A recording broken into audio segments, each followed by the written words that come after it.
Y hacemos enlace hasta Jalapa con Luis Rodríguez Alemán. Luis, muy buenas tardes.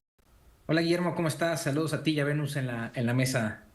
Un gusto, como siempre, saludarte, Luis. A ver, hoy se instaló el Consejo General del Instituto Nacional Electoral, con lo que da comienzo formalmente el proceso electoral extraordinario, hay que decirlo, 24-25, en el que se elegirán los cargos de ministros de la Suprema Corte, las magistraturas del Tribunal Electoral del Poder Judicial, los integrantes del Tribunal de Disciplina Judicial y la mitad de los jueces y magistrados federales del país. Luis. Es parte de lo que establece esta reforma constitucional que se publicó la semana pasada, el 15 de septiembre.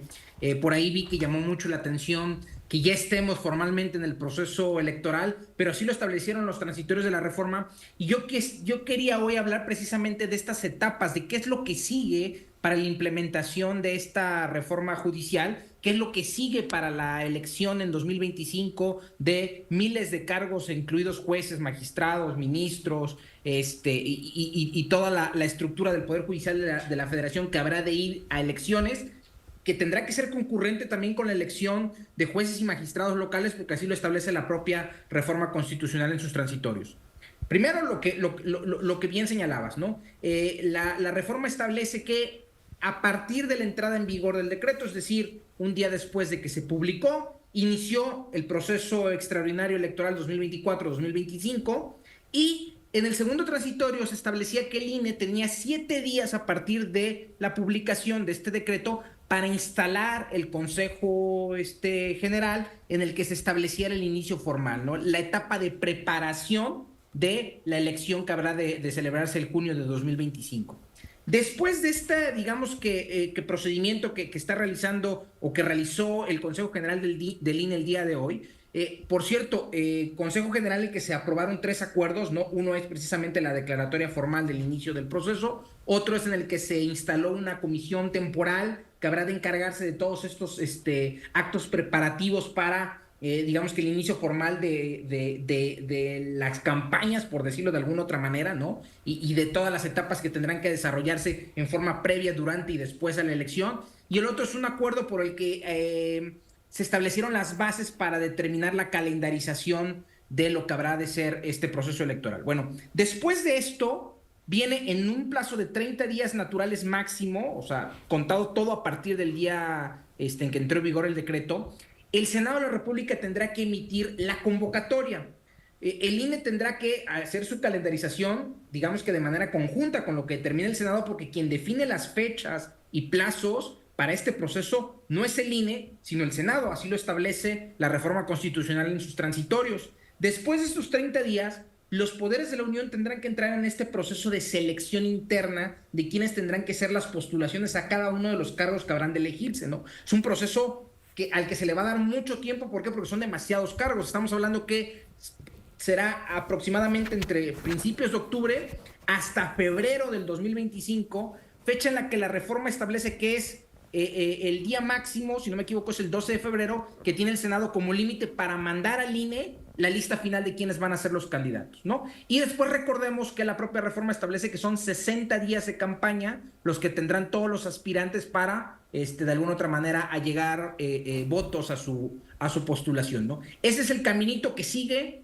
Todavía falta definir varias cuestiones, ¿no? Por ejemplo, una vez que tengamos ya la convocatoria, podremos saber efectivamente cuáles son las precisiones que se hacen a cada una de las postulaciones, cuáles son los plazos que se le van a dar a los poderes de la Unión para presentar sus listas de postulaciones, cuál es la fecha máxima que tendrá cada uno de estos poderes para presentar sus listas, cuál será el método selectivo al interior que tendrá que establecerse en la convocatoria para cada uno de estos poderes, ¿no? Cuestiones que no están definidas en la reforma constitucional y que habrán de afinarse mediante esta convocatoria. Pero además, también se estableció que tanto el Congreso de la Unión como las legislaturas locales tienen cada uno 90 y 180 días naturales para hacer la adecuación a la legislación secundaria, lo cual a mí me parece un poco contradictorio que ya estemos subidos en este proceso sin que todavía tengamos la adecuación de la legislación secundaria. Pero bueno, así lo establece la reforma y eso es algo que tendrá que venir después de la convocatoria. Serán 90 días naturales para el Congreso de la Unión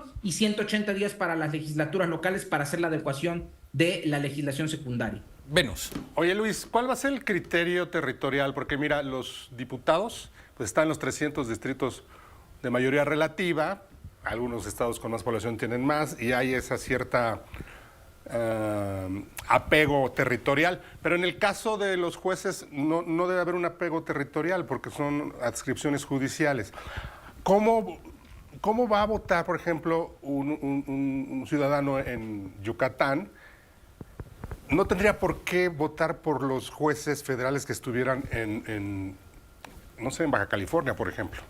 Yo quiero pensar que parte de la convocatoria y de la adecuación que se haga a la legislación secundaria tendrá que establecer cuáles son los mecanismos de adscripción territorial que van a definirse para la votación de los jueces, digamos que es como la unidad, ¿no? Porque tal vez un ciudadano, por ejemplo, yo de Jalapa, sí tendré que votar por los magistrados de todo el circuito judicial, ¿no? Pero efectivamente, como dices, votaré por los de mi circuito judicial, ¿no? Hay que recordar que en la federación se divide en 32 circuitos, al igual que el número de estados, pero no necesariamente los circuitos corresponden con las entidades federativas. Por ejemplo, en el caso de Veracruz, el séptimo circuito abarca ciudades que no se encuentran dentro de Veracruz, ¿no? O hay ciudades dentro de Veracruz que no se encuentran comprendidas dentro del séptimo circuito. Entonces, creo yo, y esa es una muy buena precisión que haces, que tendrá que definirse en la legislación secundaria cómo van a definirse estas, válgase la redundancia, estas circunscripciones territoriales para ver a quién le toca votar por quién, y no solamente en el caso de la federación, sino también, insisto, de los poderes judiciales locales, porque vamos a votar también por jueces y magistrados locales y tendrá que definirse con toda claridad el ciudadano que vaya a votar en la Ciudad de México, cuántos cargos va a elegir, ¿no?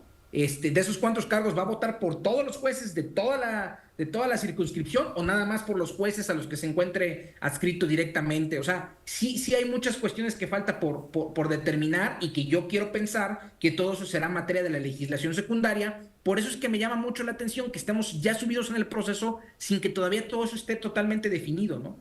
Luis, aparte de la complejidad logística que implica la elección, que ya muy bien explicaban tú y Venus, hay una esperanza, y lo digo con esa palabra, esperanza, que cuando se hagan las leyes secundarias se puedan corregir algunos aspectos que se dieron en la votación de la reforma, y me refiero también a la experiencia, la capacidad y muchos otros aspectos que todavía generan mucha preocupación. Desde tu opinión personal y con lo poco que sabemos al respecto, ¿compartes esa idea o simple y llanamente estaremos hablando nada más de un tema electoral?